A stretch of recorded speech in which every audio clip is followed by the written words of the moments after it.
Hello everybody, welcome back. And today we will discuss about the home language. So what is the home language actually? So today we will discuss about the home language and school language. So सबसे पहले हम home language के बारे में बात करेंगे कि what is the home language actually. So home language होती है उनको होम लैंग्वेज को हम कह देते हैं मदर टंग भाई. Art आर्टियल language, home language, native language, vernacular language, indigenous language. Okay, जो कि घर पे ही बोली जाती है. ठीक है, मोस्ट केसेस में देखी गई है जो कि इंसान जहाँ पे पैदा होता है, ठीक है, उस अर्ली चाइल्डहुड होता है जो उसमें बोली जाने वाली भाषा कौन सी होती है, फर्स्ट लैंग्वेज होती है जो कि पर्सन या बच्चा बोलना शुरू करता है, एक्वायर करता है अपनी फैमिली से, जो कि उसकी फैमिली जो भी भाषा उसका प्रयोग करेगी वही भाषा बच्चा सीखता चला जाता है. ठीक, it is the language of the region where the child live. ठीक है, ये लैंग्वेज वहाँ की होती है जहाँ पे बच्चा रहता है, उस रीजन की, उस एरिया की लैंग्वेज होती है. इसको हम मदर टंग का नाम भी दे देते हैं, नेटिव लैंग्वेज भी बोल देते हैं. और एक बंदा जो है जो एक से ज़्यादा नेटिव लैंग्वेज जानता है, ठीक है, नेटिव लैंग्वेज मतलब कि हमारे इर्द गिर्द बोले जाने वाली नेटिव भाषाएं. मतलब मान लो कि आपके एरिया में कोई भाषा बोली जाती है, थोड़े इंचेस के बाद जब आप जाओगे, थोड़े किलोमीटर छोड़ के जाओगे तो उसकी भाषा में थोड़े चेंजेस मिलते हैं. तो जब एक व्यक्ति या एक बच्चा जब घर पे जब वो फर्स्ट लैंग्वेज या दो लैंग्वेज सीख लेता है, नेटिव अपने रीजन की दो लैंग्वेज सीख लेता है, उसको हम बायलिंगुअल कह देते हैं या तो मल्टीलिंगुअल कह देते हैं. और जो आज के लिंग्विस्टिक हैं, लिंग्विस्ट या एजुकेटर्स हैं, वो इसका यूज़ करते हैं. इसको कहते हैं कि लैंग्वेज क्या, लैंग्वेज एक्विजिशन. ठीक है, कि उन्होंने लैंग्वेज को एक्वायर कर लिया बाय द बर्थ. ठीक, फर्स्ट लैंग्वेज कहा जाता है इसको, नेटिव लैंग्वेज. ये बार बार इसको हम रिपीट करने की ज़रूरत नहीं होती. जो हमारी सेकंड लैंग्वेज होती है, लैंग्वेज वन किसे कहते हैं, जो कि हमें बाय बर्थ मिल जाती है, जो कि हमारे जब हम पैदा होते हैं तब पैदा होने के साथ जो हमारी फैमिली यूज़ कर रही होती है, जहाँ हमारे आसपास के लोग यूज़ कर रहे होते हैं. तो that is the first language. उसको हम लैंग्वेज वन का नाम दे देते हैं, जैसे कि यहाँ पे लिखा ही है. जो लिंग्विस्टिक्स होते हैं या एजुकेटर्स होते हैं वो लैंग्वेज वन का नाम देते हैं. ठीक है, जो क्या कहते हैं, सेकेंड लैंग्वेज होती है उसको हम फॉरेन लैंग्वेज कह देते हैं, जो मतलब हम स्कूल में जाके सीखेंगे. जैसे कि मान लो कि आपके घर में हिंदी बोली जाती है, आपकी नेटिव लैंग्वेज ही क्या है, हिंदी. जैसे कि यूपी हो गया, हरियाणा हो गया, ये सभी राज्य जो हैं यहाँ पे हिंदी का ही यूज़ किया जाता है. तो क्या होता है कि ये जो हिंदी लैंग्वेज है वो आपकी नेटिव या रीजनल लैंग्वेज होगी. जब आप स्कूल जाते हैं तो आपको इंग्लिश सिखाई जाती है. तो इंग्लिश क्या है आपके लिए, एक सेकंड लैंग्वेज होगी, सेकंड लैंग्वेज. ठीक है, सेकंड लैंग्वेज ही क्या हो जाती है, स्कूल लैंग्वेज हो जाती है. Bloomfield defined a native language as one learn on one's mother knee. ठीक है, तो ये कुछ व्यक्ति, कुछ फील्ड्स के द्वारा या कुछ स्टडीज़ के द्वारा पता चलता है कि लैंग्वेज को ये कहा गया, ये कहा गया. ये सब हमें कंफ्यूज करते हैं. सीधा हमें याद रखना है कि जो फर्स्ट लैंग्वेज है वो नेटिव लैंग्वेज होती है, जो कि हम इजीली बोल सकते हैं, उसमें कोई हमारा एफर्ट या प्रैक्टिस नहीं लगती. और this definition equates the native speaker with the mother tongue speaker. अब जो नेटिव स्पीकर या नेटिव स्पीकर होता है या मदर टंग स्पीकर होता है वो सेम ही कहलाएंगे. होम लैंग्वेज भी वही होगी. इज़ द लैंग्वेज और variety of language that is most commonly spoken by the members of family for everyday interaction at home. जब हर दिन की दिनचर्या में यूज़ होने वाली भाषा अगर अंग्रेजी हो तो वो आपकी फर्स्ट लैंग्वेज हो जाएगी. ओके, सो ये ऐसा नहीं है जैसे कि अमेरिका में चले जाओ तो उनकी जो नेटिव लैंग्वेज है वो इंग्लिश ही है. वो बाद में आता है जब वो हिंदी सीखेंगे या फ्रेंच सीखेंगे या स्पेनिश सीखेंगे, वो उनके लिए सेकेंडरी है, सेकेंड लैंग्वेज. हमारे लिए फर्स्ट लैंग्वेज, हमारे इंडियंस के लिए क्या क्या है, हमारी फर्स्ट लैंग्वेज क्या होती है, या तो हमारी रीजनल भाषा होती है, जैसे कि डोगरी, हिंदी, डोगरी, पंजाबी, मराठी, ये सभी हमारी नेटिव भाषाएं हैं। उसके बाद हमारी आ जाती है हिंदी, जो कि हम सेकंड लैंग्वेज हो गई हमारी। मान लो कि हमारी फर्स्ट लैंग्वेज हिंदी है, तो सेकंड हमारी क्या हो जाएगी, इंग्लिश, फॉरेन।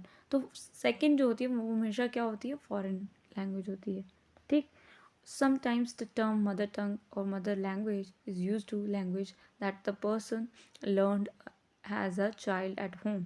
ठीक, child growing up the bilingual homes can, according to these definitions, have more than one mother tongue native language. अब कोई चाइल्ड है, उसको दो भाषाएं साथ में सिखाई जाती हैं, उसका इन्वायरमेंट ही ऐसा है कि उसको दो भाषाएं साथ में सिखाई जाती है, मतलब कि इंग्लिश भी साथ में सीख रहा है और हिंदी भी इक्वली सीख रहा है, दोनों के लिए एक जैसे प्रयोग शब्द का प्रयोग किया जाता है। तो क्या होगा, वो भी क्या होगी, उसकी नेटिव लैंग्वेज ही होगी, इंग्लिश हिंदी दोनों। फॉरेन लैंग्वेज उसके लिए अदर लैंग्वेज होगी। जब वो बाहर किसी के साथ, मान लो कि हिंदी इंग्लिश उसने घर पे ही सीख ली है, तो मान लो कि वो गया साउथ में, केरला में, तो वहाँ जाके कन्नड़ा सीखेगा, तो वो उसके लिए एक फॉरेन लैंग्वेज हो गई। वर्नाकुलर लैंग्वेज भी यही है, जो कि डायलेक्ट की बात करती है, बोली की बात करती है, किसी भी स्पेसिफिक पर्सन की, पॉपुलेशन। मान लो कि एक कम्युनिटी है, वहाँ पे रह रही कम्युनिटी, वो एक डायलेक्ट का यूज़ कर रही है, उसको ही हम कह देते हैं।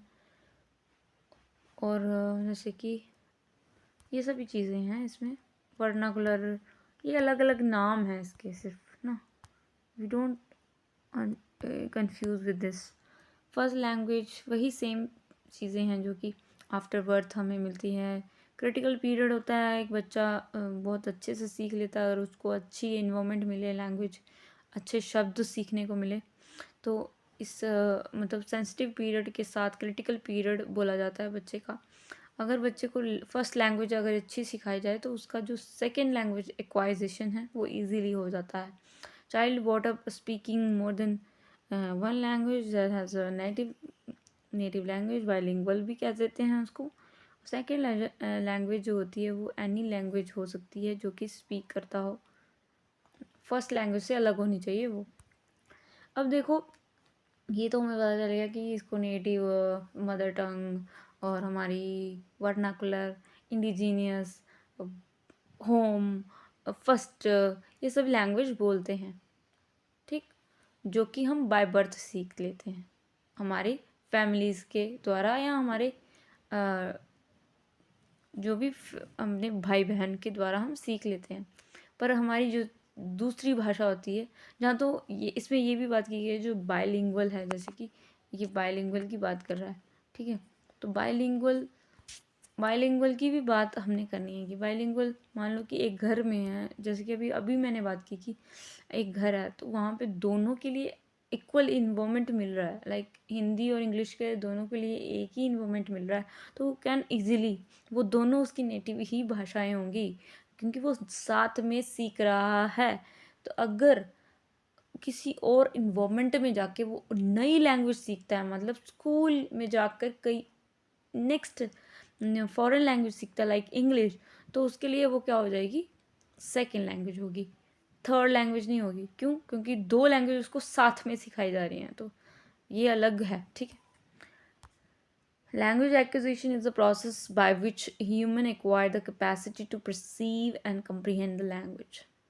मतलब लैंग्वेज एक्विजिशन एक ऐसी प्रक्रिया है या ऐसा स्टेजेस वो है, प्रक्रिया मतलब ऐसी सतत चलने वाली प्रक्रिया है, जो कि एक ह्यूमन एक्वायर करता है अपनी capacity to perceive and comprehend la language, ठीक है, as well as the produce and use words and sentences to the communicate। मतलब क्या करता है कि एक्विजिशन क्या होता है, एक ह्यूमन टेंडेंसी है कि वो क्या करता है, सुनता है, और उसके अंदर ही ऐसा कैपेसिटी है जो कि वो क्या करता है, सुन के परसीव करते और उसको समझता है, फिर बोलने शुरू होता है, प्रोड्यूस करता है शब्द को, produce and use the words, और वर्ड्स को यूज़ करते हुए सेंटेंसेस का यूज़ करता है अपनी कम्युनिकेशन में, ठीक। तो ये हो गई। Language acquisition is the one of quintessential human trade, ठीक है, because non human do not communicate by using language. अब जो ह्यूमन ही नहीं है वो कहाँ उसकी कोई भाषा होती है? वो यहाँ तो ऐसे ही आवाज़ें लगाते हैं, साउंड निकालते हैं, और जहाँ तो ऐसे ही निकल जाता है काम उनका। पर वर्ड्स के साथ लैंग्वेज का यूज़ करते हुए हम कम्युनिकेट कर रहे हैं तो ईज़िली हो जाता है। हम अपने ईज़ी टू कम्युनिकेट, ये ह्यूमन टेंडेंसी ही है जो कि उसको एक्वायर करती है। Language acquisition usually refers to the first language acquisition. अब जो लैंग्वेज एक्विजिशन की बात हम कर रहे हैं तो वो एक फर्स्ट यही है कि हम बाय नेचुरल इन्फेंट्स होते हैं, तो इन्फेंट्स के थ्रू हम लैंग्वेज को सीख लेते हैं, सुन सुन के कम्युनिकेट करते हैं, सेंटेंसेस बनाते हैं, वर्ड्स के सभी प्रोड्यूस करते हैं। This distinguish from second language acquisition. देखिए बार बार इसमें यही बात आ रही है कि फर्स्ट लैंग्वेज जो होती है वो कि बच्चा सुन के उसको कॉम्प्रिहेंड करके अपने दिमाग में और फिर प्रोड्यूस कर लेता है किसी भी शब्द को, फिर उसके बाद ये सब।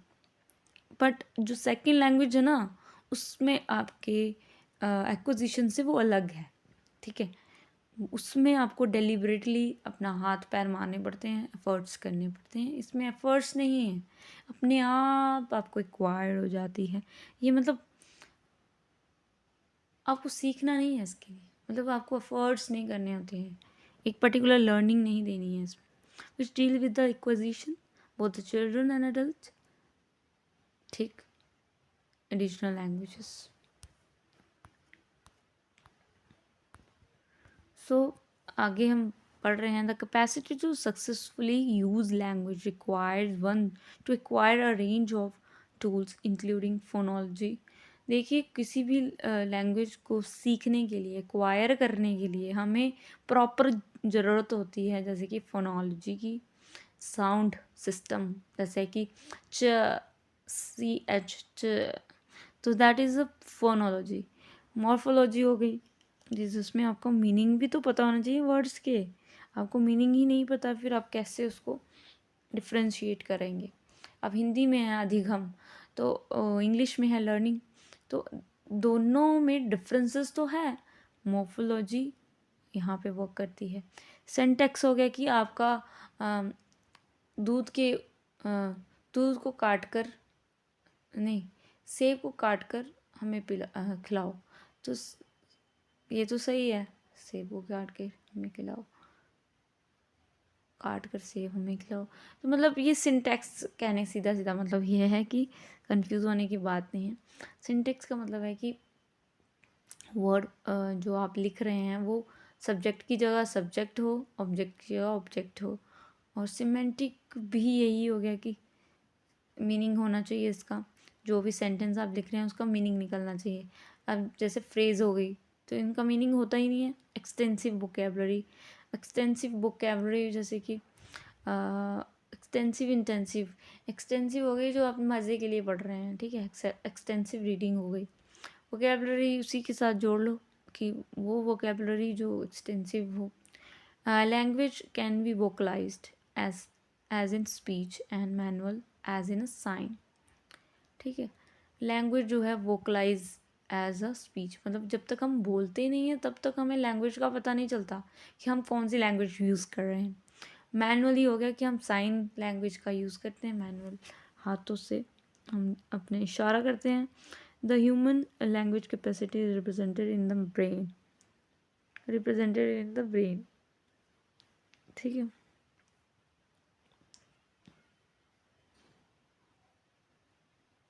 रिकर्शन, ठीक है। ये सब इतना डीप हमें जाने की आवश्यकता नहीं थी, कोई बात नहीं, कर चले गए तो कोई बात नहीं। ज़्यादा पढ़ने से तो हमारा ही दिमाग बढ़ेगा, बट इतना भी पढ़ेंगे जितना हमारे दिमाग तक परसीव हो सके, ठीक है। ये तो समझ में आ ही गया होगा कि फर्स्ट लैंग्वेज जो है वो एक्विजिशन से मिलती है, मतलब जो जन्मजात हमें मिल जाती है जन्मजात नहीं, मतलब ऐसे थोड़ा सा बच्चा बड़ा होता है, वो बोलना, बैबलिंग, ये सभी स्टेप्स करता है।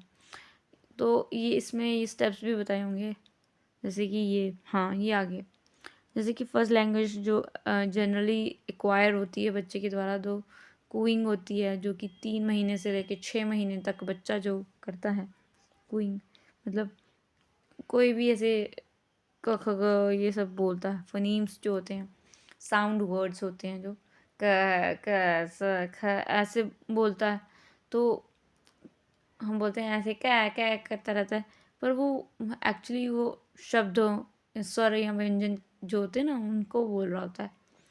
Babbling, selectively use the phonemes for the native language, talking coherently, continuously, low murmuring sound, babbling, blah blah blah blah blah।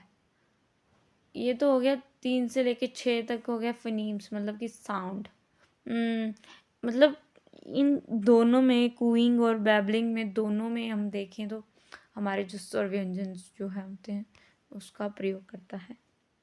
हो holophrastic stage on one word stage.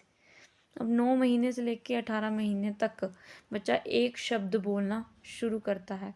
अब देखो, पहले स्वर व्यंजन बोलना शुरू किया, फिर उसको जोड़ना भी शुरू कर देता है। होलोफ्रेजिस्टिक क्या कहते हैं इसको भाई?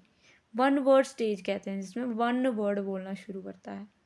Single open class word stem. 2 word stage, मतलब 18 से 24 मंथ का जब हो जाता है बच्चा, तो 2 शब्द, मम्मा खाना, पापा सोना, तो मतलब 2 शब्दों से अपनी कहानी बता देता है। मिनी सेंटेंस जिसे हम कहते हैं, और इसका मीनिंग भी होता है। मिनी सेंटेंस मतलब छोटे, मेरा भी छोटे छोटे हो गया, छोटे सेंटेंसेस होते हैं जो कि सिमेंटिक रिलेशन बताते हैं, जो कि उनका मीनिंग निकल जाता है।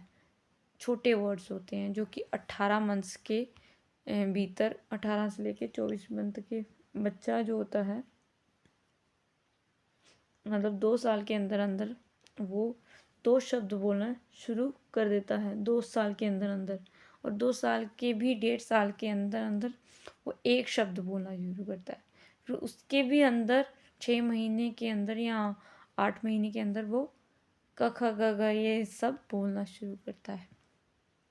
सबसे इम्पॉर्टेंट है टेलीग्राफिक स्पीच, ये वाली, ये इम्पॉर्टेंट है क्योंकि पेपर में यही आती है, टेलीग्राफिक स्पीच। 24 से लेके 30 मंथ का बच्चा, मतलब 3 साल का बच्चा जो है, वो अभी मल्टी वर्ड्स सीख चुका है, और सेंटेंस जो बोलता था, मम्मी खाना दो, मम्मी भूख लगी है, तो ये पूरे ही सेंटेंसेस को बोलना शुरू कर देता है। मतलब early multi word sentences structure of lexical rather than the functional and grammatical morphemes.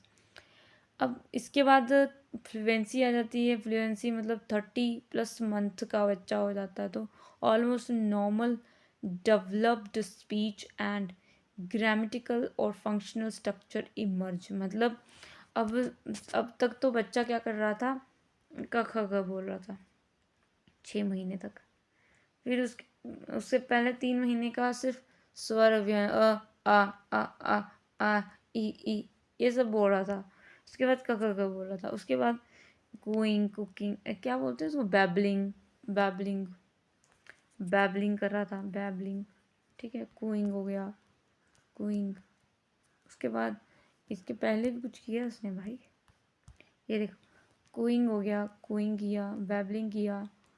ये हो गई वन वर्ड स्टेज, जब वो एक शब्द बोलना शुरू किया। फिर टू वर्ड स्टेज, मतलब कि 18 से लेके 24 तक 2 वर्ड स्टेज। वन वर्ड मतलब खाना, पीना, सोना, उठना, बैठना, ये सब बोलता है वो। मम्मा पापा, हाँ, वन वर्ड में हो गया, जैसे कि पहले वो पापा बोलना शुरू करता है, फिर बोलता है मम्मा, मम्मा पापा, ये वर्ड बोलना शुरू करता है वो 9 से 18 मंथ तक। मतलब 1 साल के अंदर अंदर वो ये बोलना शुरू कर देता है, जिसको हम कहते हैं वन वर्ड स्टेज या होलोफ्रेजिस्टिक स्टेज। होलोफ्रेजिस्टिक क्या बोलते हैं इसको, और मैक्सिमम जो होता है टेलीग्राफिक स्पीच होता है जो 24 मंथ से लेकर 23 मंथ का होता है, ठीक है। 30 मंथ का होता है। 30 मंथ का हो गया कि 2 साल का बच्चा अब एक सेंटेंस बोल सकता है। फिर उसके बाद 30 मंथ का हो जाए तो एक नॉर्मल सेंटेंस, उसके बीच में वो क्या करेगा, ग्रामर भी यूज़ करेगा। मम्मा मुझे खाना है, तो जैसे वो बोलना शुरू करता है, इसमें उसको पता नहीं है कि इसमें ग्रामर यूज़ हो रही है या नहीं हो रही है, ये तो हम बोल रहे हैं, पर वो जब कर रहा है उसको यूज़, तो दैट मीन्स कि उसके अंदर इनेट कैपेसिटी है इक्वाइजिट करने की। वो my God, that was drastic change. Next characteristics क्या होती हैं, क्योंकि करैक्टरिस्टिक्स पेपर में आ जाएंगी तो आपको इजीली आपको लिखने ज़रूरी है। तो ऐसे बनाओगे करैक्टरिस्टिक्स लिखोगे, ठीक है। ऐसे गोला बनाओगे, फिर ऐसे लिखोगे इंस्टिंक्ट्स, ठीक है। इंस्टिंक्ट क्या होते हैं, तो समझ में आया कि इंस्टिंक्ट होती है कि जो हमारी होम लैंग्वेज या फर्स्ट लैंग्वेज एक्विजिशन होती है, वो this is a true and technical sense, it is trigger by the birth and take its own course. Linguistic input from the environment is needed for the child to acquire the specific language। मतलब देखो बच्चा तो सीख ही रहा है, ठीक है। अगर प्रॉपर उसे वो इन्वायरमेंट नहीं दिया जाता, 2 साल के बाद उसको अच्छे से उसको बताया नहीं जाता, बेटा ऐसे नहीं ऐसे, ऐसे नहीं ऐसे शब्द है ये, तो अगर उसको नहीं दिया जाएगा तो वो उसकी लैंग्वेज तो वैसी ही रहेगी, अनडेवलप्ड, अंडर डेवलप्ड। तो कहने का मतलब है कि इंस्टिंक्ट पे ऊपर आएगी, ये बच्चा टेक्निकली वो सीख लेता है जागते ही, है ना। बट एक प्रॉपर इक्वाइज स्पेसिफिक अगर एजुकेशन देनी है उसको ना, तो क्या करना होगा हमें, मतलब एक तरीके से उसको पढ़ाना होगा। इंस्टिंक्ट है कि ये नेचुरली ही हो रही है भाई, as an instinct language acquisition can be compared an acquisition of binocular vision of binocular hearing. सिर्फ ये आपको सुनने से ही आ रही है। इट इज़ वेरी रैपिड, बहुत ही रैपिड होती है, क्योंकि बच्चा जो है उसकी ग्रोथ के साथ, उसके हार्मोन के साथ, उसकी सेंसिटिविटी के साथ ये जो लैंग्वेज का एक्विजिशन है वो बहुत फास्ट सीखता है। कहते हैं जो उसकी जो दिमाग की वो सेल होता है ना, वो रैपिड ग्रो कर रहा होता उस टाइम पे।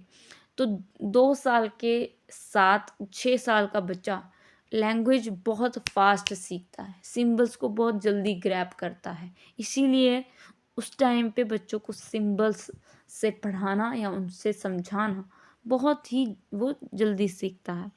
तो कहते हैं कि it is a amount of time required to acquire the one native language, it is quite short, very short compared to the needed to learn a second language successfully later on the life. It is very complete.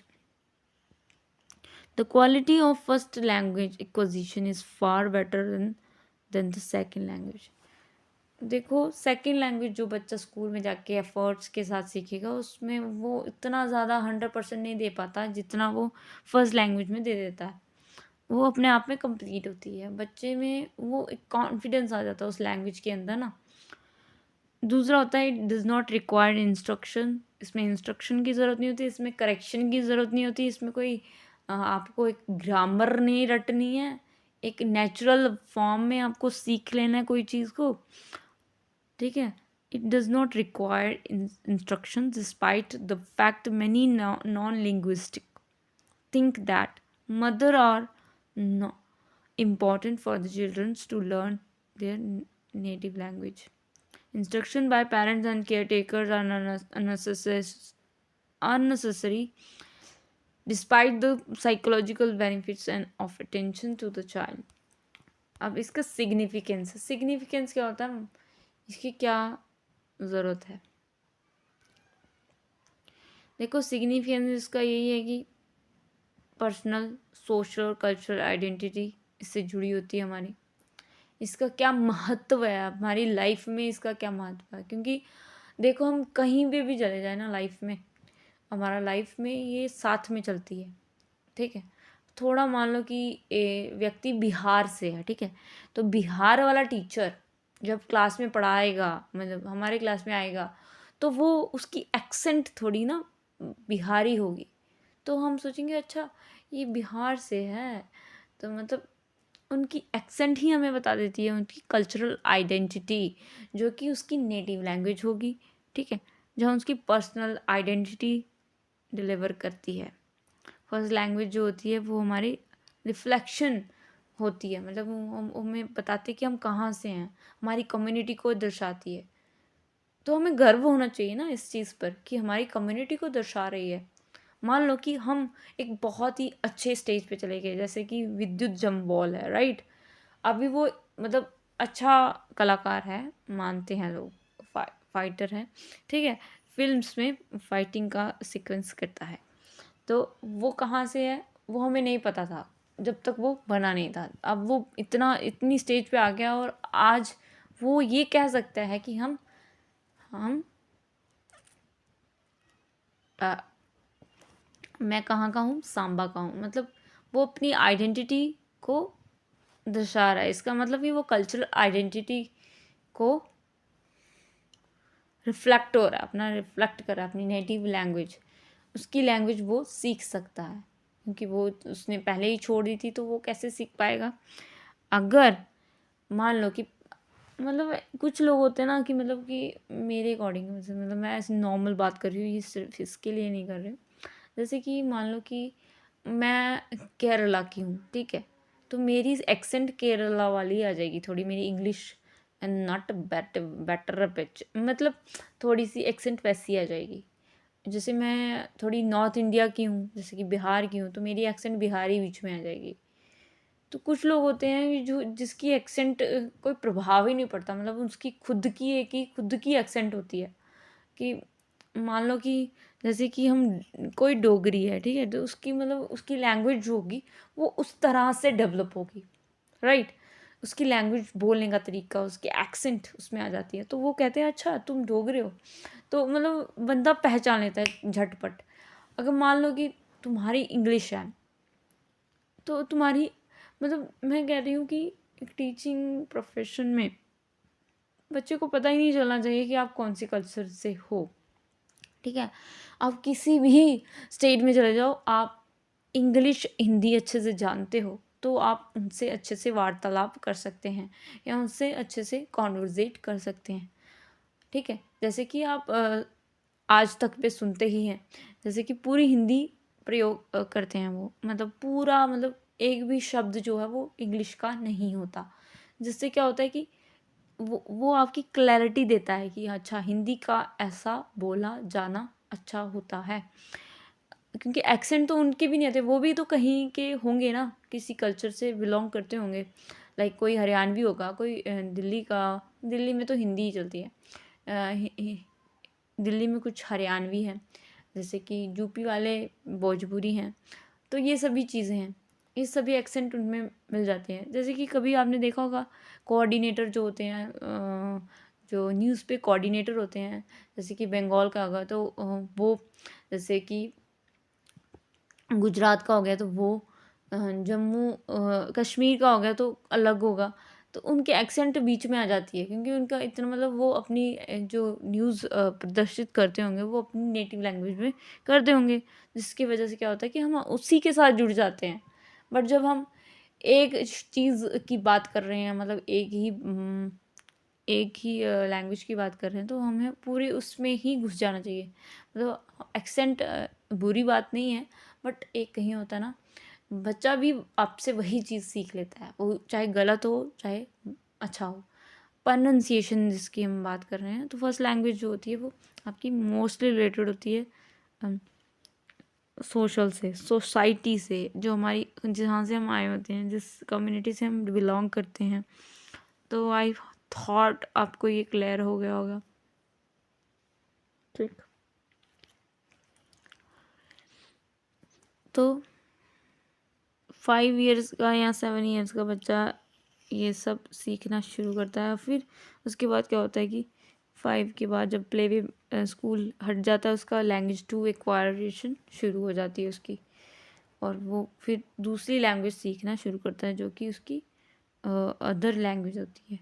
Topic of native speaker also given a way of discussion about the exactly bilingualism. One definition is that person is bilingual by being equally proficient in both language, one language too. A person who grow up speak Tamil and begin learning English for 4 years is not necessarily bilingual unless he speak two languages with the equal fluency. Pearl and Lambert were the first to test only balanced bilingual.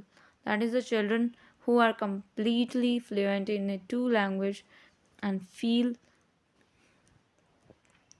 that neither is their native language because they grasp the two or so perfectly. Perfect. This study found the following balanced bilingual performs significant better in the task that requires flexibility, more aware of arbitrary nature of language, and also that balanced bilingual choose word association based on the logical rather than the phonetic preferences. तो आपको समझ में आ गया होगा कि first language होती क्या है एक्चुअली, इसका क्या मतलब है, क्या जालसाजा है. सेकेंड लैंग्वेज क्या होती है भाई? सेकेंड लैंग्वेज, फर्स्ट लैंग्वेज वो हो गई जहाँ पे हम पले बढ़े हैं, मतलब हम जन्म जहाँ से लेते हैं और स्कूल तक जब हम पहुँचते नहीं तब तक जो हम भाषाएं सीखते हैं, that means that is a first language. Next, we will moving towards the second language. Second language, that means school language. A person's second language means language 2 is a language that is not the native language. Obviously, speaker जो भी बोलने वाला व्यक्ति है उसकी वो native language नहीं होती, हालांकि जिससे वो पहले से बोलते आ रहा है. In contrast, a foreign language is a language that is learned in an area where that language is not generally spoken. देखो, जो बच्चा वहाँ से आ रहा है, फॉरेन लैंग्वेज वो लैंग्वेज होती है जिसमें बच्चा रहा ही नहीं है, उसमें पला पड़ा नहीं है, मतलब वो सीखेगा भी वो. ठीक है. Some language are often called auxiliary languages and primarily and second language and lingua franca. More informally, the single language can be said to by any language learned in addition to the one native language, especially in the context of learning a new foreign language. Second language refers to the any language learned in addition to the person first language. Although the concept named as the second language acquisition, it can also incorporate the learning of third, fourth, subsequent language. Second language acquisition refers to the what learner do. It does not refer to the practice in the language teaching, although teaching can affect acquisition.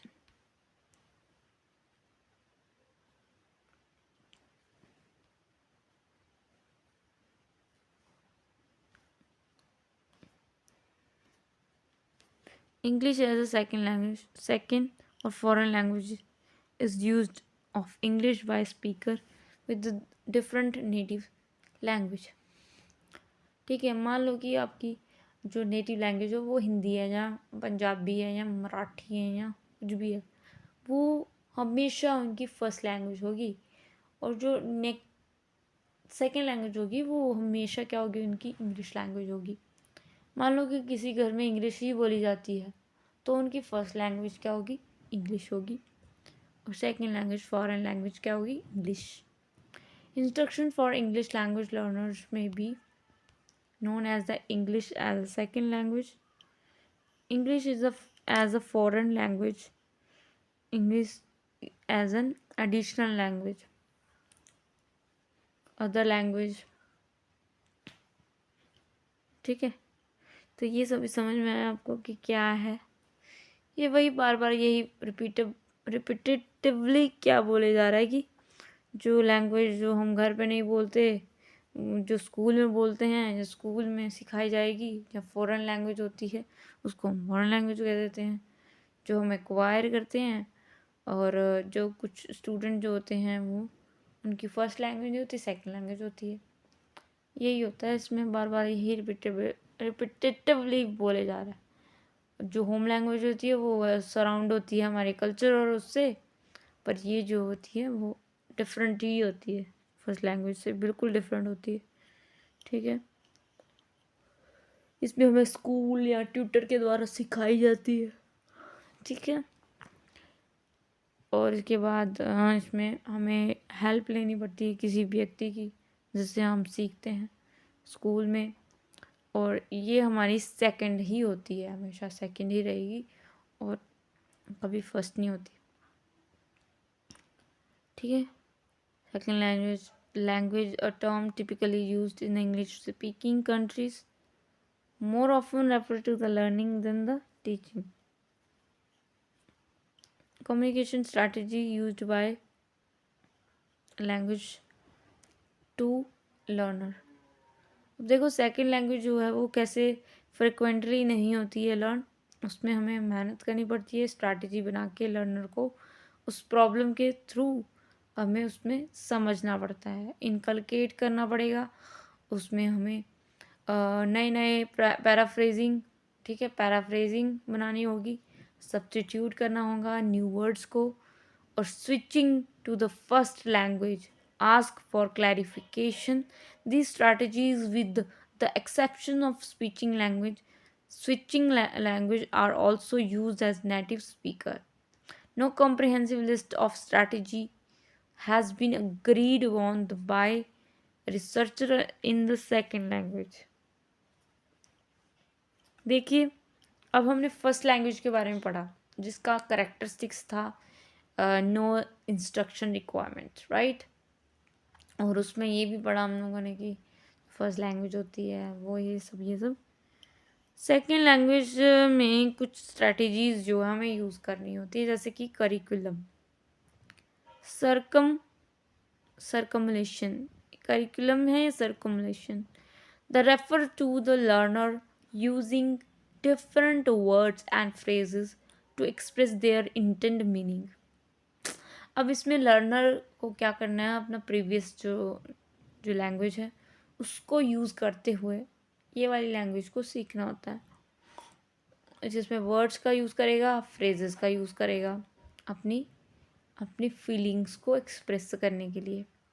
If learner do not know the word grandfather, they may paraphrase it by saying my father is the father's father.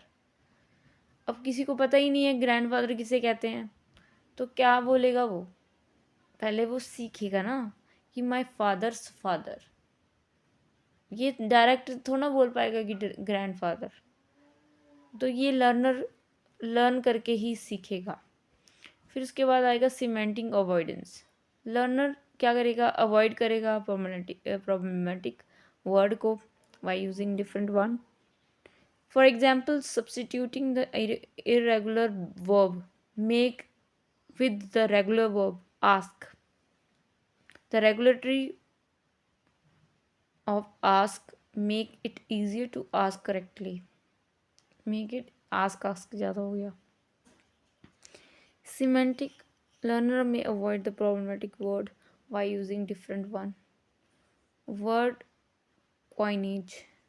This refers to the learner creating new words and phrases for the words that they do not know. Example, the learner might refer to an art gallery as picture place.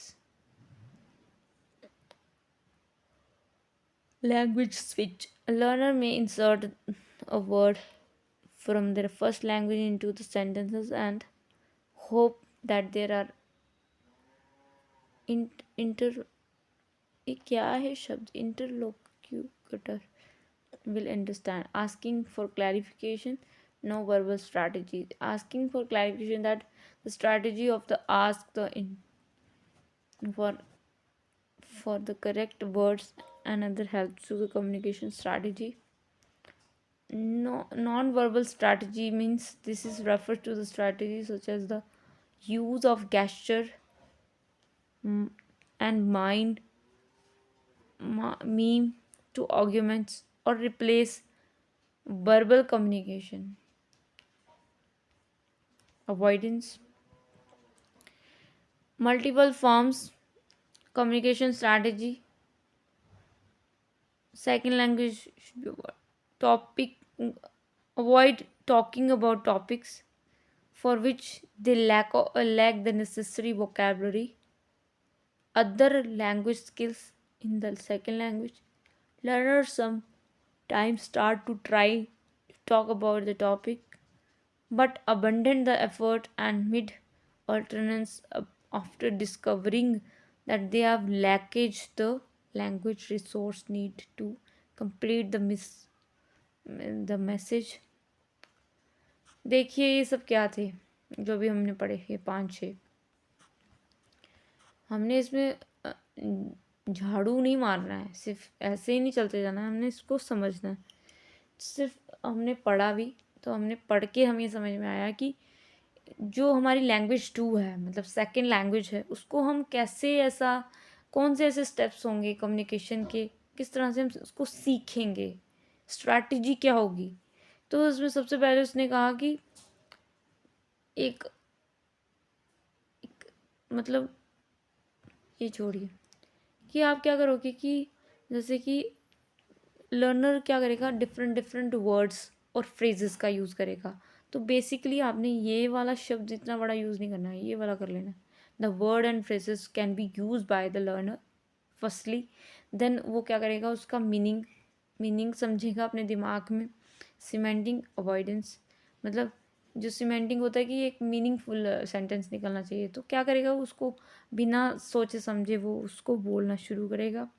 Verbal बोलने का तो उसको क्या होगा, थोड़ा थोड़ा उसको अपनी जो फर्स्ट लैंग्वेज है उसको साथ में यूज़ करेगा।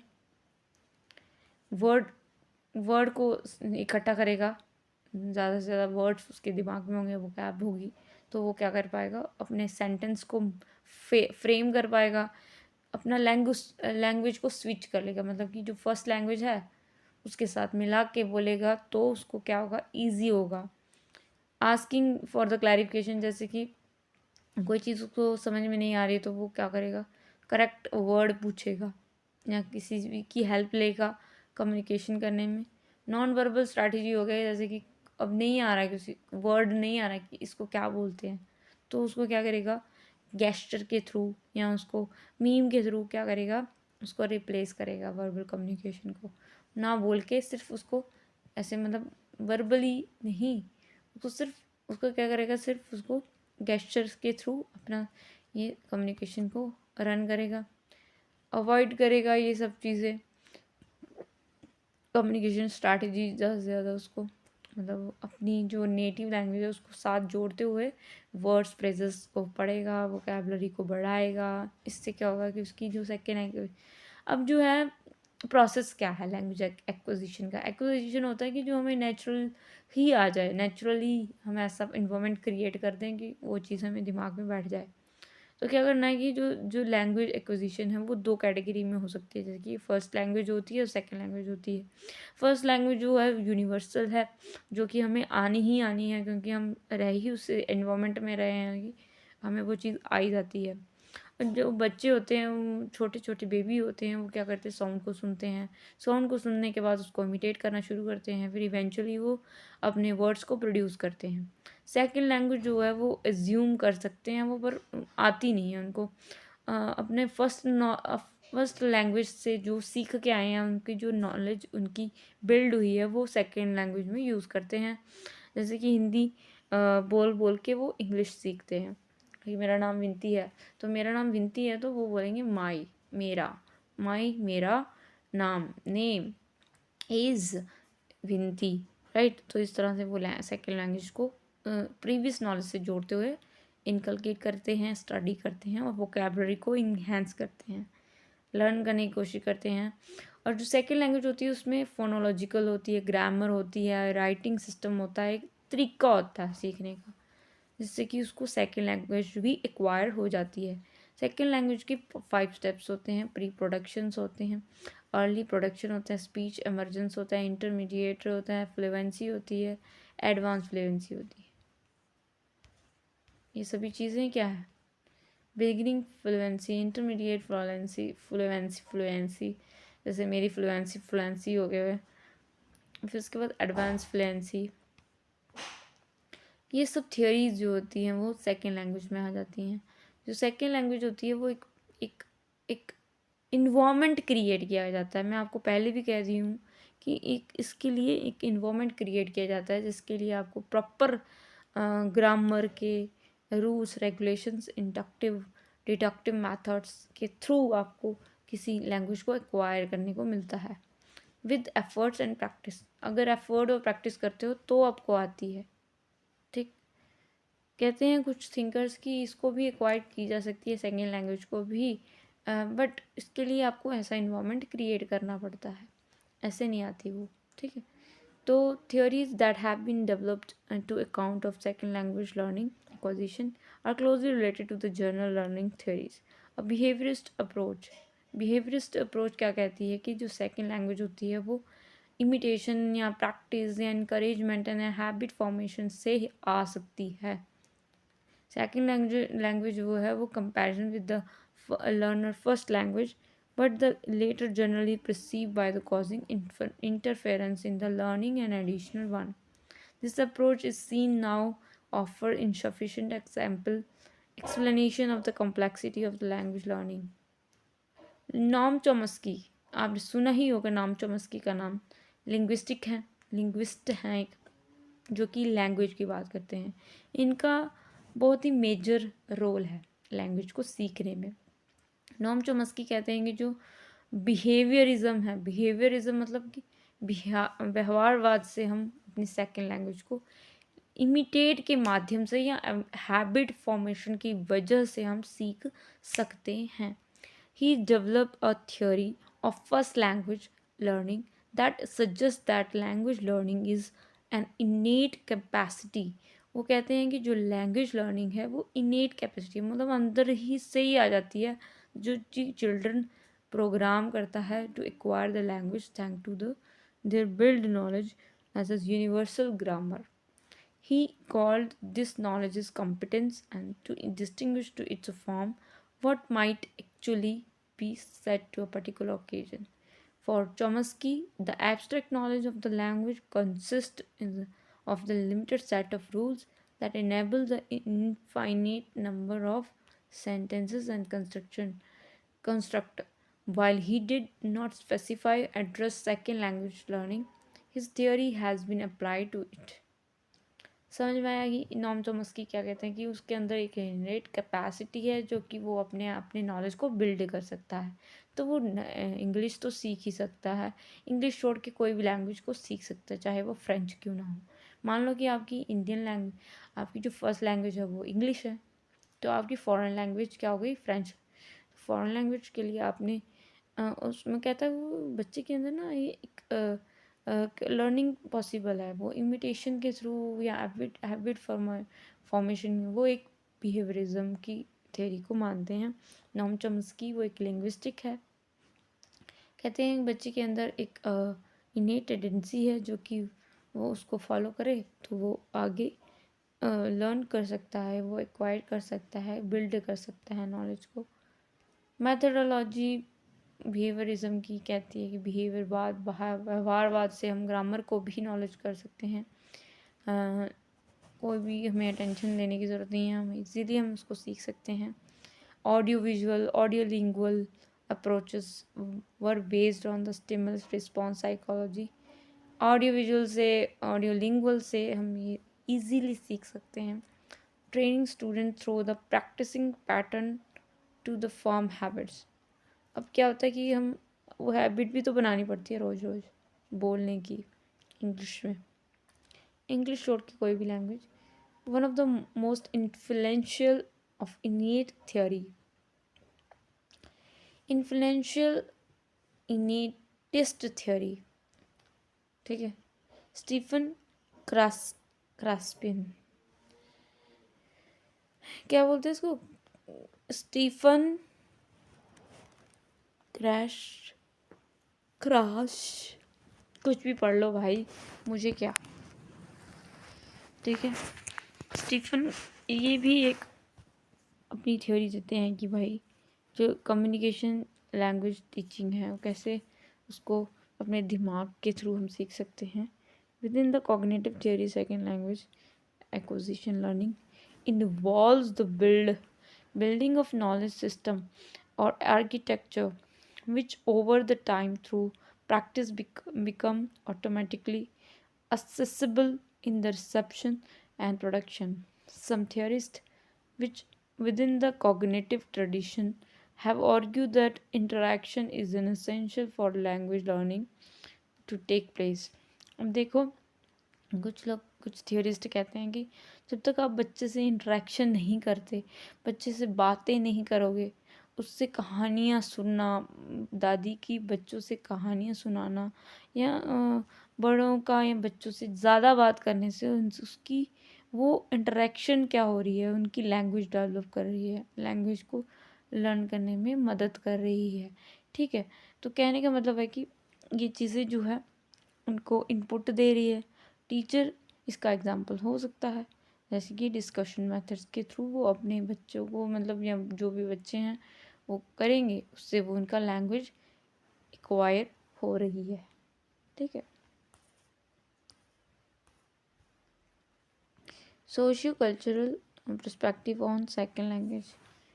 सोशियो कल्चर मतलब ये वाइगॉस्की कहते हैं कि वाइगॉस्की भी सोशियो कल्चर उनकी एक वह थियरी है लैंग्वेज लर्निंग की, जो कि सोशल इंटरेक्शन की बात करती है, जो कि स्कैफोल्डिंग के माध्यम से जोन ऑफ प्रॉक्सिमल डिस्टल, जो कि मोर नॉलेजेबल पर्सन है वो अगर स्कैफोल्डिंग करेगा तो जोन ऑफ प्रॉक्सिमल डिस्टल होगा, जिससे कि बच्चा कुछ भी सीख सकता है, न्यू लर्न कर सकता है, ठीक है, न्यू नॉलेज एक्वायर कर सकता है।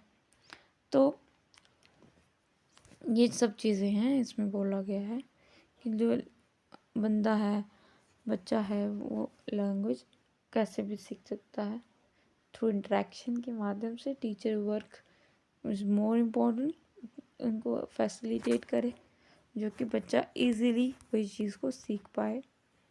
अब language background of the learner, देखिए इसके पीछे अगर आपने भोजपुरी सीखी है तो डायरेक्ट आपको इंग्लिश नहीं सिखाई जा सकती, उसके लिए सबसे पहले आपको हिंदी तो सीखना ही होगा, ठीक है।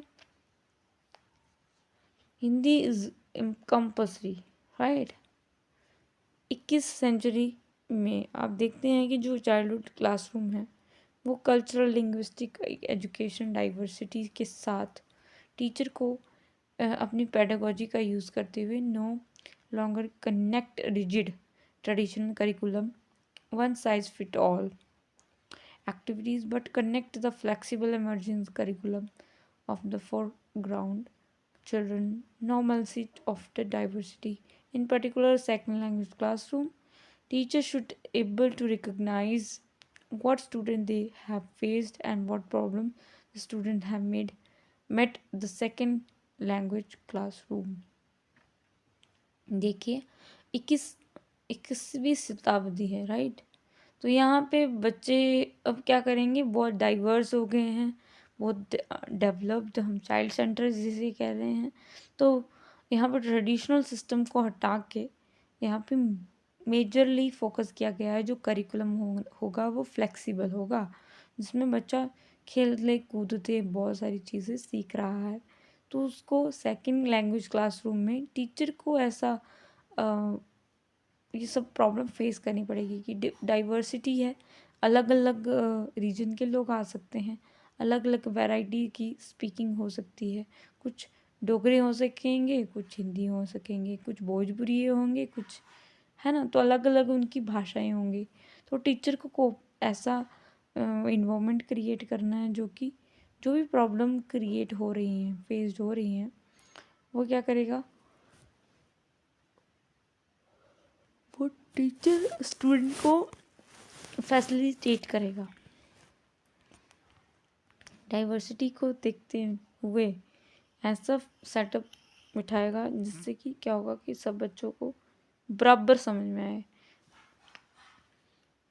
उनकी जो भी भाषा रही है उसको नज़रअंदाज करते हुए उसको स्वागत किया जाना चाहिए, और उसके फोनोलॉजी, जो मॉर्फोलॉजी और सिंटैक्स, ये सब।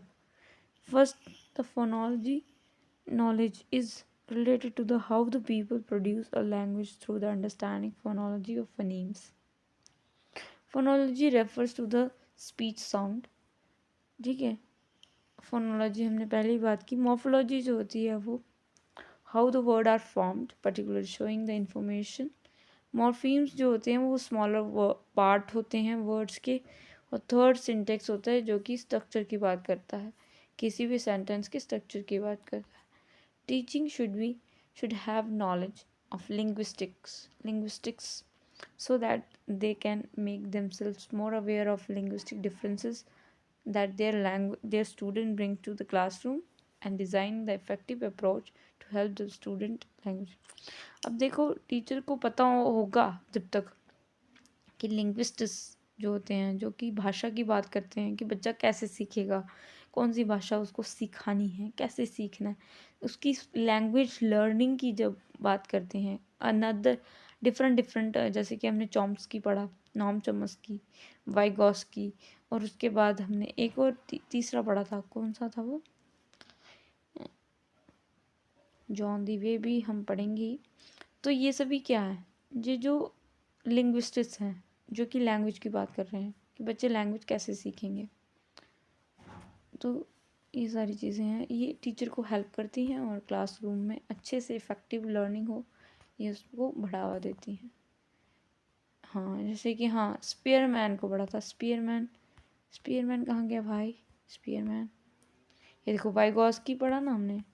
इसके बाद हमने पहले पढ़ा था स्पीयरमैन चॉम्स्की। स्पीयरमैन बिहेवियरलिज्म की बात करते हैं, चॉम्स्की, है ना।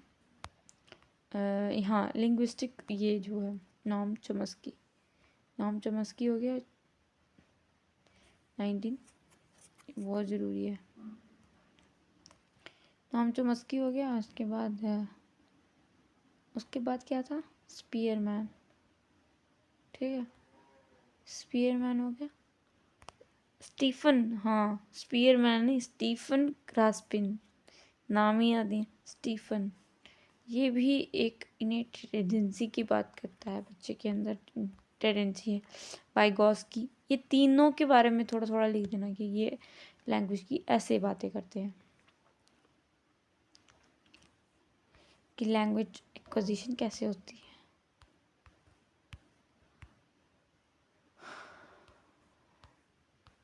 कुछ तो समझ में आया ही होगा, कुछ नहीं तो कुछ तो आया ही होगा, ठीक है ना। तो फ्रेंड्स, आज के लिए बस यहीं तक। फिर मिलते हैं आपसे नई वीडियो में विद उत्साह, विद नई चैलेंजेस के साथ, ठीक है ना। तो जब तक हम पढ़ेंगे नहीं तब तक हमें कैसे समझ में आएगा कि ये चीज़ें हमारे दिमाग में होनी चाहिए। पेपर में भी हम लिख के आएंगे तो क्या लिख के आएंगे, राइट। तो responsibility of English language learning, तो इंटीग्रेशन, बाइलिंगुअलिज्म और ये सभी चीज़ें। Create participatory inquiry-based classroom, maintain high expectation for all the students, teach ESL through the content area instruction, use thematic unit, incorporate culture familiar learning strategies, use a variety of strategy when teaching literacy, provide appropriate valid assessment. So all the stuff like that. Next topic will be covered in next video.